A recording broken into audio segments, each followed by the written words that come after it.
Seguimos activando la mañana y si tú estás llegando a los 40 o ya entraste a los 40, presta mucha atención porque vamos a hablar de esa crisis que se presenta a los 40 años. Comparte con nosotros la terapeuta familiar y de pareja, Yulisa Herrera. Bienvenida, Yulisa. Bienvenida. Muchísimas gracias por la invitación y por estar aquí el día de hoy. Para mí un placer. Gracias a ti por aceptarla.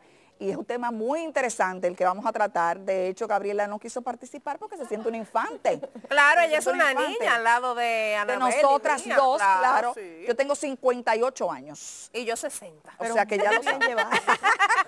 No, porque la gente como tiene tanto tiempo viéndonos en los medios, las cosas Sí. asume, dice, pero Anabel, ¿y qué es lo que tú haces que te conserva también? Digo, señor, ¿y qué es lo que creen que yo tengo? Claro, tú estás como loca. Uno empezó jovencito en esto. ¿Verdad, Sí. Violeta? Tú empezaste una niña. Sí, de niña, sí. Entonces, por eso la gente a veces se hace una idea, pero realmente sí, con el tema de hoy, pues podemos sentirnos un poco identificadas. Vamos a ver si estamos en crisis.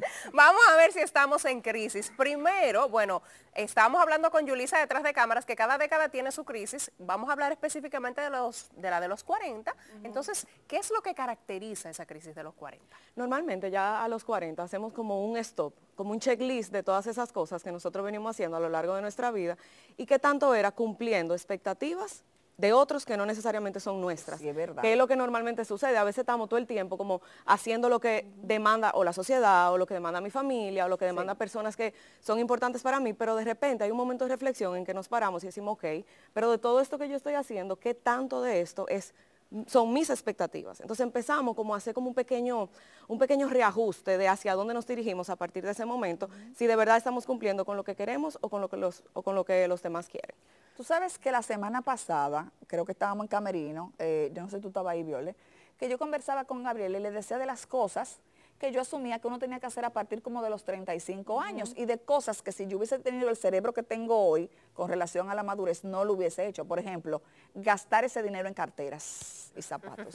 O sea, si yo tuviera ese dinero ahora, señores, de verdad, o sea, la cantidad de dinero que uno desperdicia, yo me estrenaba una cartera semanal de esas caras. Eso es parte de esa crisis. Sí, lo que pasa es que también, por ejemplo, en esa etapa de la vida probablemente tú estabas más independiente, tú tenías un ingreso probablemente mucho mayor que antes de... No tenía un bebé, no estaba casada. Exacto, eran otras... Yo siempre digo también, y yo siempre trato de decirle a mis pacientes, como que no concentrarnos tanto en las decisiones que tomamos en el pasado, porque todos tomamos decisiones con los recursos que tenemos y están bien. O sea, al final, si nos concentramos como en todo lo que no hicimos o que hicimos en ese momento, que ahora no lo vemos bien, funcionaba, en esa etapa de la vida funcionaba. ¿Por qué está siendo una crisis ahora? ¿Por qué normalmente es una crisis? Porque en este momento yo me hago la pregunta o me quiero movilizar a algo totalmente distinto a lo que estoy viviendo en este momento. Correcto. Por ejemplo, en la adolescencia normalmente, ¿qué es lo que sucede? Tenemos una dualidad entre ser cuidados y ser libres. Entonces vamos como, que nos cuiden es chulísimo, pero también ser libre es chulísimo. Sí. Entonces vamos como, necesitamos movernos de un extremo a otro.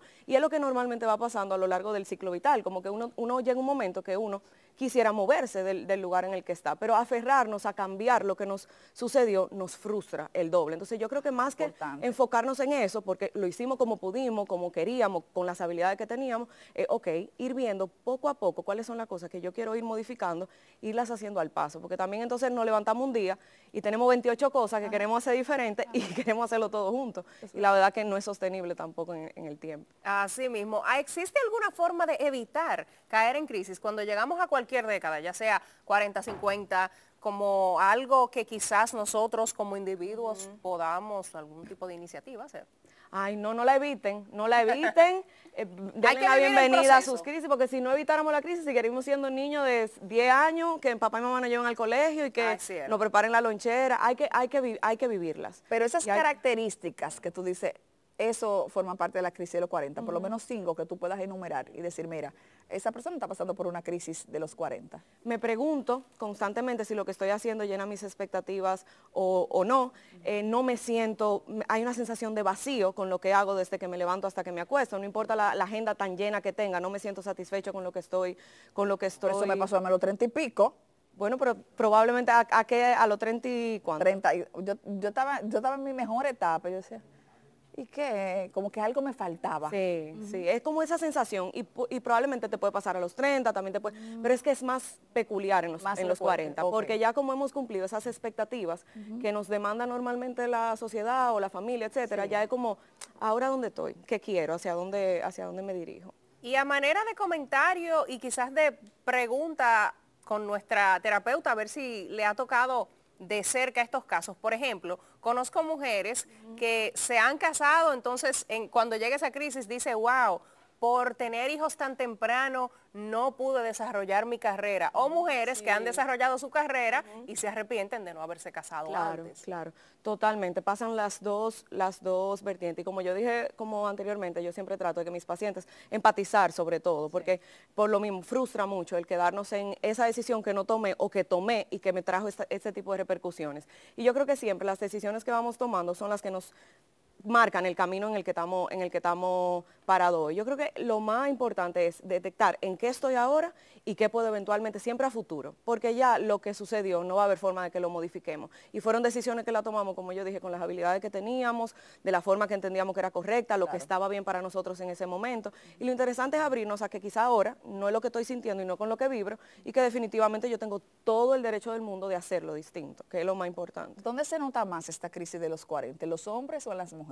En los dos. En los hombres tiene mucho que ver con el éxito. Estamos en un nivel de éxito súper elevado, pero tenemos esa sensación, porque probablemente lo mismo, me concentré quizá en suplir necesidades económicas más que afectivas, me caractericé por ser ese papá proveedor, que daba todas las necesidades económicas, pero sin embargo tuve carencias a nivel familiar. Y en las mujeres esa sensación de libertad, como que ahora ya logré todo esto, ya mis hijos probablemente tengo un poquito grande, entonces ahora ¿dónde me veo? Y empiezo a hacer actividades que quizás no hacía antes o que quizás estaban prohibidas en un momento y ahora me encuentro y me siento súper bien y súper llena cuando las hago. Entonces yo creo que en los dos se vive de manera distintas, pero se vive. ¿Y qué pasa cuando hay negación? Por ejemplo, tengo 41, 42, 43, pero quiero aparentar menos, o de repente empiezo en el caso de los hombres, dicen, no, de mujer de 35, no, de 29, porque la de 35 está vieja, o sea, cosas así. Entonces, ¿qué está mal en estas personas? ¿Cómo se tratan ya a nivel de terapia? Sí, nosotros en psicología le llamamos a eso resistencia al cambio, y obviamente las crisis vienen a nuestra vida porque sin crisis no hay cambio, no nos movilizamos. Exacto. Si ustedes recuerdan la pandemia, todo lo que las personas se movilizaron con la pandemia, porque era un momento de crisis, pues eventualmente salieron negocios, salieron cosas nuevas, nos reinventamos. Entonces, las crisis traen consigo cambios. Cuando nosotros ponemos resistencia, nosotros eventualmente nos quedamos estancados en una etapa del ciclo vital que eventualmente no nos va a permitir evolucionar. Y esto no solo nos pasa de manera individual, sino a nivel familiar también. Cuando nosotros tenemos hijos, cada etapa del ciclo vital de un hijo trae consigo sus crisis. Si me quedo estancada cuando el hijo va a pasar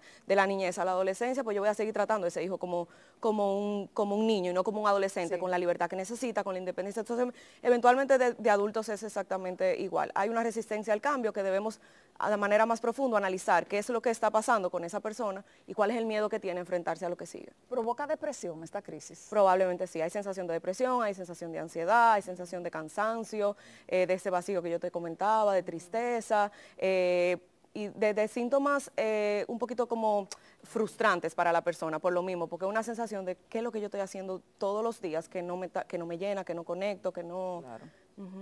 Y se puede decir que es liberador cuando esas personas aceptan ese cambio y dicen, sí, estoy en los 40, voy a dejar, por ejemplo, de quitarme los años, como hacemos las mujeres, que decimos, no, duramos 5 años a los 39, como cosas así. Claro, totalmente liberador, totalmente, porque quizá por primera vez tú estás empezando a hacer lo que de verdad tú quieres hacer, no lo que te demandaron hacer todo el tiempo, o todo ese transcurso de esa vida hasta este momento. Es muy liberador cuando tú conectas con que esto que estoy haciendo definitivamente es lo que yo quiero y lo que necesito. ¿Hay algún test que tal vez tú hagas en tu consulta donde tú puedas determinar si realmente es una crisis o es una depresión por algo o es otra situación? Desde mi corriente yo no evalúo como tal. Como terapeuta familiar yo trabajo con hipótesis, pero sí hay preguntas dentro de una historia clínica que sí podemos hacer para ir detectando, y sobre todo la edad, porque si es un paciente de 40 años que me llega con sintomatología específica de frustración, de vacío, etcétera, etcétera, todo lo que mencionamos ahorita, pues probablemente esté viviendo esa esa crisis que estamos hablando ahora. Pero no es como un test específico que te dice, sí, tú estás pasando por la crisis de los 40. Es la verbalización constante del paciente, de la insatisfacción que está sintiendo en la etapa de la vida en la que está. Pero podría decirse, relacionado con esto mismo que comentaba Anabel, podría decirse entonces que algún tipo de patologías a nivel emocional, no sé si está correcto el término patología, puede confundirse. O sea, de repente una persona está en los 40, pero Sí. tiene depresión porque hereda depresión en su familia, puede confundirse. Sí, lo que pasa es que normalmente no tiende a debutar si hay depresión, sobre todo hereditaria, Debuta genética, mucho antes. debuta mucho antes. Ya. Y probablemente ya tú has tenido episodios en otras etapas. Siempre que hay cambios importantes, cuando hay un trastorno específico, debuta con algunos síntomas específicos. Es una pregunta interesante, si es la primera vez que se siente de esta forma o en otro momento de su vida también se ha sentido de esta forma, porque la depresión no pasa... una pregunta que hacemos mucho para detectar depresión es si está pasando algo en específico que te esté detonando esa sintomatología. Y si la respuesta es no, entonces sí es más depresión que eventualmente una persona que esté pasando por un duelo, una muerte o una tragedia o alguna catástrofe o alguna crisis en su vida en específico. Lo que todo el mundo quiere saber. ¿Y cómo se quita esa crisis? Viviéndola. No hay cosa que no, o sea, el dolor de la única forma que se supera es atravesándola, no volándolo. Entonces, primero escucharnos, pararnos, hacer la pausa de esto es lo que estoy sintiendo, esto es lo que estoy viviendo y eventualmente, poquito a poquito, ir, ok, esta es mi realidad, esto es lo que estoy viviendo, qué es lo que quiero.